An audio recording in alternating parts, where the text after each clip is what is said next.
Donc là, la saison des cerisiers en fleurs est presque finie. Il reste encore quelques fleurs sur les arbres, mais la plupart des fleurs sont tombées. Mais on voit quand même toujours des gens qui se mettent sous les arbres, etc., faire des pique-niques, faire des photos. On en voit de plus en plus aussi qui font des TikTok, genre les groupes de filles qui se mettent à danser sous les cerisiers en fleurs, voilà, pour faire leur TikTok. Donc voilà, c'est presque fini, mais les gens profitent quand même jusqu'à la fin. Donc bon, je vais pas les filmer, ça serait bizarre de venir et de les filmer en gros plan pour vous, mais je vous laisse imaginer. Il n'y a pas beaucoup de cerisiers en fleurs comme dans ce parc.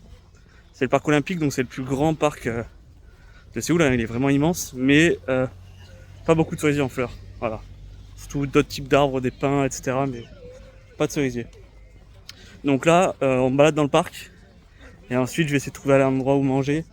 Je sais pas trop où je vais, j'avoue. Je marche un peu au pif, mais je me rapproche. Je me rapproche de la Lotte Tower, donc la plus grande tour de Corée du Sud, si je me trompe pas.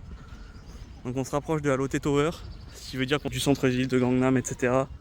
Donc je pense qu'en quittant le parc par cet endroit-là, il y a moyen que je reste bien dans le centre-ville et que je me trouve de quoi manger. Voilà. Et comme je disais, hein, du coup, des sculptures un peu partout dans le parc. Donc là, bon, l'herbe est tondue, c'est un endroit avec l'herbe tondue, mais il y a des endroits un peu plus sauvages, etc. Avec des petits bassins. Voilà. Et surtout, bien sûr, vu que c'est le parc olympique, il y a quand même 2-3 stades, il me semble. Mais c'est principalement un parc avec beaucoup de sculptures. On a surtout le gros pouce. Je vous montrerai une photo, c'est un gros pouce. Et Cocorico, il est français, ce gros pouce, voilà. Donc on a le gros pouce à Séoul.